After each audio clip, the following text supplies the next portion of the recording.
Hello.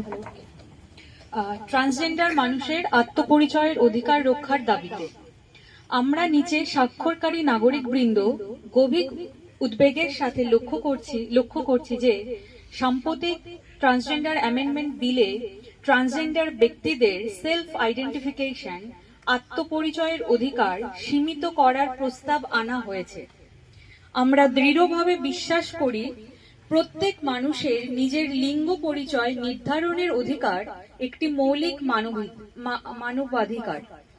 Medical বোর্ডের মাধ্যমে পরিচয় যাচাই করা ব্যক্তি স্বাধীনতা ও মর্যাদার পরিপন্থী। এই ধরনের ব্যবস্থা নন বাইনারি ও অন্যান্য লিঙ্গ পরিচয়কে অস্বীকার করার ঝুঁকি তৈরি করে।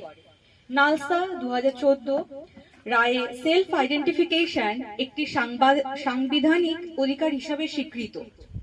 কাজেই আজকে আমাদের দাবি সেলফ আইডেন্টিফিকেশনের অধিকার পুনর্বহাল করতে হবে, বাধ্যতামূলক মেডিকেল যাচাই প্রত্যাহার করতে হবে, সকল লিঙ্গ পরিচয়ের স্বীকৃতি নিশ্চিত করতে হবে এবং ট্রান্সজেন্ডার মানুষের মর্যাদা, গোপনীয়তা ও সমান অধিকার রক্ষা করতে হবে।